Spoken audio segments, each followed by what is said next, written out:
Buku adalah jendela dunia. Dengan membaca buku, jendela dunia akan lebih terbuka lebar. Orang yang senang belajar dari pengalaman orang lain selalu ingin membaca buku lebih banyak lagi dalam sehari. Bagaimana? Tentu sangat menarik untuk disimak. Inilah paragraf sang penyihir. Hai, selamat pagi sahabat-sahabatku. Apa kabar hari ini? Bergembira sekali ya. Kita dapat bertemu kembali di program terbaik saya, yaitu Paragraf Sang Penyihir. Gimana? Pagi ini sangat cerah. Dan ketika saya syuting pagi ini, saya berada di tanah kelahiran saya, yaitu Singaraja, Buleleng. Dan saya berada di sebuah villa yang luar biasa, yaitu di Puri Saron Villa, tepatnya di Hotel Puri Saron di Lovina, atau lebih dekat lagi di Pemaron, ya, daerah Pemaron. Nah, pagi ini di program saya yang terbaik, yaitu Paragraf Sang Penyihir, saya tetap akan membacakan buku terbaik untuk sahabat-sahabat semuanya. Nah, buku ini sangat ada hubungannya dengan sebuah kehangatan keluarga seperti yang saya lakukan, yaitu berlibur bersama keluarga di tanah kelahiran saya di Singaraja. Sebelum saya memulai untuk membacakan buku ini, saya ingin sahabat-sahabat semua yang sedang menyimak program saya ini, silahkan untuk subscribe channel YouTube saya. Dan ingat ya, loncengnya dibunyikan, karena banyak juga yang bilang kok saya kelewat gitu. Ya, jadi silahkan sahabat-sahabat di sini untuk subscribe, kemudian tentu like dan komen-komen. Dan yang lebih penting lagi adalah share agar banyak orang tercerahkan dengan tayangan-tayangan yang kami berikan kepada sahabat-sahabat semuanya. Satu lagi, ya, sahabat-sahabat di sini juga bisa memberikan masukan kepada kami agar tayangan-tayangan kami lebih bermutu, lebih berkualitas, tentu lebih enak juga untuk dinikmati. Baik, selamat pagi Pak Eko. Bagaimana pagi hari ini? Cerah? Cerah banget katanya, lagi ngopi ya. Ditemani oleh suami tercinta, jadi membacanya harus lebih semangat ini, apalagi hubungannya dengan keluarga. Nah, pada pagi hari ini saya akan membacakan sebuah buku yang luar biasa. Ini bukunya, judulnya adalah Petunjuk Menjadi Keluarga Bahagia. Waduh, ada petunjuknya ya, petunjuk menjadi keluarga bahagia. Nah, dalam buku ini ada 9 hukum alam yang dapat memperkaya kehidupan keluarga kita. Jadi akan diberikan, dituntun bahwa dengan hukum alam ada nilai-nilai sebuah keluarga, yaitu ada 9, dan ini yang akan dibahas. Buku ini adalah hasil karya dari Linda dan Richard Eyre. Luar biasa buku ini, walaupun tidak terlalu tebal, tapi isinya sangat berkualitas, membuat kita berdecak kagum. Dan kalau ini kita jalankan, ya, keluarga kita akan jauh lebih bahagia, ya. Baik, saya akan mulai membacakannya. Silahkan sahabat-sahabat di sini untuk siap-siap menyimaknya dengan sedikit mencatat kalau ada hal-hal yang harus dilakukan, ya. Saya akan bacakan di daftar isi dulu, karena dalam daftar isi ini kita akan melihat sebenarnya nilai-nilai yang ditanamkan itu seperti apa dalam buku Petunjuk Menjadi Keluarga Bahagia. Kita semua selalu berharap keluarga kita, lingkungan terkecil kita adalah orang-orang yang memberi kebahagiaan. Begitupun dengan kita dapat memberi kebahagiaan kepada orang-orang di sekeliling kita. Maka tepat sekali kalau saya bacakan buku ini untuk sahabat-sahabat semuanya, walaupun yang sudah berkeluarga ataupun yang belum berkeluarga ya. Oke, nah dalam daftar isi kita akan bisa lihat bahwa 9 nilai yang terkandung di sini adalah 9 hukum alam. Itu semua dihubungkan dengan alam. Contohnya ini ya, ada yang namanya hukum kepiting, ada hukum angsa, ya, kemudian hukum pohon kayu merah, ada hukum beruang. Jadi semua dihubungkan dengan alam, terutama di hewan juga tumbuhan. Seperti apa saja 9 hukum itu saya akan bacakan dulu. Yang pertama ada prinsip alami komitmen. Di sini ada hukum angsa. Kemudian yang kedua, prinsip alami memuji. di sini ada hukum kepiting. Yang ketiga, prinsip alami komunikasi, hukum ikan paus. Kemudian prinsip alami konsistensi. Ayo, ini ya berat nih kalau udah bilang konsistensi. Ini adalah prinsip alami keempat di hukum kura-kura. Prinsip alami disiplin. Ini adalah hukum yang kelima, hukum belalai gajah. Kemudian prinsip alami rasa aman, itu yang keenam, hukum pohon kayu merah. Prinsip alami tanggung jawab. Di prinsip yang ketujuh, prinsip alami ketujuh yaitu hukum dari beruang. Kemudian prinsip alami kesadaran. Di sini adalah hukum katak.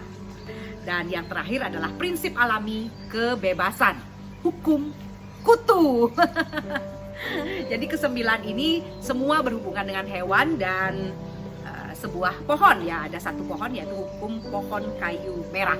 Tentu kita mulai tertarik nih, kira-kira apa dihubungkan antara alam yang ada di sekeliling kita dengan menjadi keluarga bahagia. Saya akan bacakan dulu salah satunya, ya, bagaimana hukum itu ditulis sesuai dengan pengarangnya yaitu Linda dan Richard Eyre.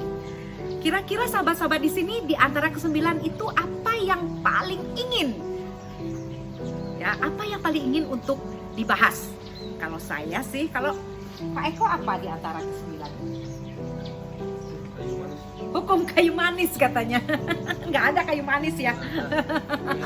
Kayu merah baru ada ya. Baik, saya akan bacakan yang paling sering kita lakukan dan mungkin sulit ya, yaitu adalah, atau yang pertama saja ya, yang pertama ya, yaitu sebuah hukum prinsip alami komitmen. Gimana Pak Eko? Komitmen? Ya, oke. Kita bacakan dulu ya. Kalau tadi saya sudah membaca ulang prinsip alami memuji, ini bagus juga untuk kepiting. Namun di prinsip 1 ada prinsip alami yang namanya komitmen. Atau bagaimana kita langsung aja ke prinsip alami memuji ya, karena ini yang paling sering bisa kita lakukan sehari-hari. Prinsip alami memuji ini ada di halaman 31. Saya akan mulai bacakan. Prinsip alami memuji itu adalah hukum kepiting. Semua pasti tahu kepiting dan mungkin pernah untuk menikmatinya ya. Kepiting bisa dimakan ya Pak Eko ya? Oh bisa dong ya. Menggigit ya. Baik, saya akan mulai. Kepiting adalah hewan kecil yang mengagumkan. Tidak seperti keluarga udang dan lobster. Kepiting bisa berlari, menyamping dengan jepitan yang kuat. Kepiting juga mampu menggali lubang ke dalam pasir dengan cepat ketika bahaya mendekat. Seperti semua arthropoda, kepiting harus melepaskan cangkang kerasnya secara teratur agar dapat terus tumbuh. Kepiting yang masih kecil yang perlu banyak waktu untuk tumbuh mengganti cangkang lamanya setiap 3 atau 4 hari. Baru tahu ya, kalau dalam 3 atau 4 hari baru mengganti cangkangnya. Saya, dalam kurung Richard yang menulis buku ini, lahir di Baltimore. Dan meskipun saya tidak mempunyai banyak kenangan masa kanak-kanak, saya masih suka mendengar ibu saya bercerita tentang berburu kepiting di tepi pantai Maryland. Tampaknya sangat sulit menangkap anak kepiting yang menggali lubang dengan cepat, tapi sangat mudah untuk melacak jejak mereka begitu anak-anak kepiting tertangkap. Karena insting mereka adalah menarik kepiting lainnya ke bawah, begitu Anda menangkap sedikitnya 2 ekor kepiting, tempatkan kepiting tersebut di ember atau panci. Seekor kepiting bisa memanjat keluar dengan mudah, tetapi jika ada kepiting lainnya di dalamnya, kepiting itu akan meraih dengan capitnya dan menarik kepiting yang mencoba naik sebelum sampai ke atas. Jadi Anda bisa mengumpulkan seember kepiting. Meskipun mereka mencoba untuk lepas, tidak satupun kepiting akan lepas. Karena kepiting-kepiting itu di dalam ember itu tidak akan saling mendorong ke atas. Mereka mengikuti insting kuat kepiting, yakni menarik kepiting lainnya yang mencoba melepaskan diri. Sayangnya kebiasaan dan perilaku prinsip kepiting juga terjadi dalam kehidupan manusia. Nah, di sini sudah ada hubungannya ya. Tampaknya ini menjadi bagian dari sifat manusia ini kepada orang yang melampaui dirinya. Kemudian menurunkan orang lain secara tertulis dan verbal, atau setidaknya dengan kritik dan penilaian. Bahkan dalam keluarga kita, hal itu bukanlah pengecualian. Sebagai orang tua, kita sering jatuh pada gagasan bahwa pengasuhan adalah soal mengkoreksi dan mengkritik, tentang menghukum dan menarik ke bawah. Kita bersikap seolah kita berpikir tentang pekerjaan kita untuk menjaga anak-anak daripada membantu mereka mengembangkan diri dan bertumbuh. Anak-anak kita juga meniru perilaku kepiting yang kita sebut sebagai persaingan saudara sekandang. Ini memang sering terjadi ya. Saya lanjutkan. Meskipun orang tua menginginkan yang terbaik untuk anak-anak mereka, mereka kadang-kadang memiliki insting membenci dan mempertahankan diri, terutama ketika anaknya ingin bergerak ke atas atau tertarik dengan gaya hidup atau lingkungan di luar. Sebaliknya, anak-anak terkadang membenci, mengkritik, dan menarik orang tuanya ke bawah ketika anak-anak merasa orang tua mereka tidak bisa memenuhi harapan mereka atau meraih level tertentu. Betul ya. Hukum kepiting mengajarkan hal yang berlawanan dengan apa yang dilakukan kepiting. Dukungan dan perilaku positif. Mengangkat ke atas daripada menekan ke bawah. Memuji daripada mengkritik. Wah, ini senang sekali saya ini ya. Paragraf ini membuat hati saya terharu gitu. Salah satu prinsip yang hampir semua orang tua ketahui, dalam kurung tapi jarang dilakukan adalah karena anak-anak membutuhkan perhatian. Kita seharusnya memberi lebih banyak perhatian terhadap perilaku positif dibandingkan pada tindakan negatif. Berdirilah di dalam sebuah mall yang ramai dan perhatikan orang tua dan anak-anak yang berjalan-jalan. Siapa yang mendapatkan perhatian? Anak-anak yang tampak mandiri sering diabaikan. Sementara anak-anak yang menangis, merengek atau bertengkar satu sama lain mendapatkan semua perhatian orang tuanya.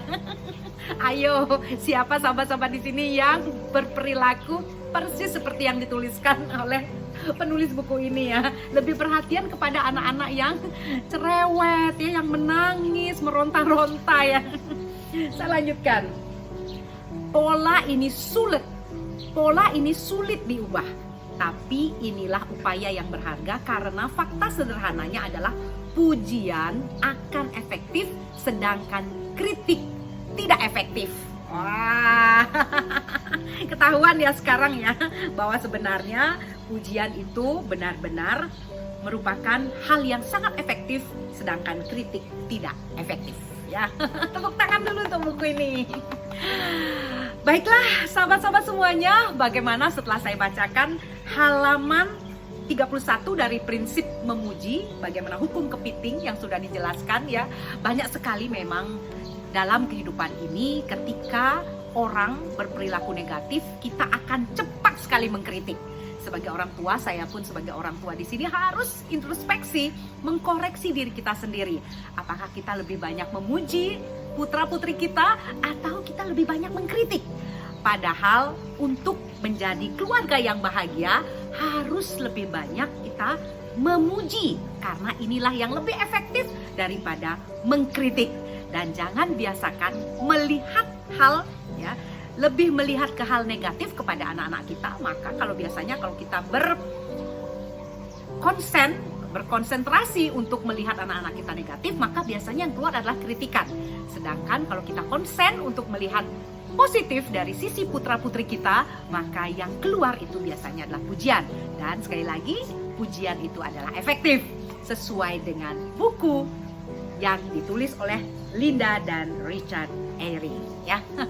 Baiklah sahabat-sahabat semuanya, mudah-mudahan apa yang saya sudah bacakan tadi akan memberi inspirasi dan membuat sahabat-sahabat semua di sini mulai mengkoreksi diri sendiri sebagai orang tua, dan tentunya kita akan lebih bisa membahagiakan orang-orang yang kita cintai dalam lingkungan kita, dalam mengasuhnya dengan lebih baik lagi putra-putri kita ya. Sekian dulu dari Singaraja Buleleng di private villa di Puri Saron, Pemaron Singaraja, dan kita akan berjumpa kembali di segmen selanjutnya, dan tentunya saya tetap masih membacakan buku yang sangat luar biasa ini untuk keutuhan dan kebahagiaan keluarga kita. Sudah pengen cepet-cepet ngeteh nih sama Pak Eko ya.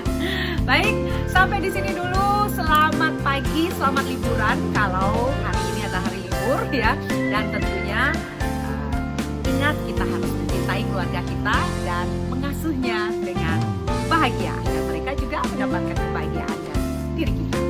Salam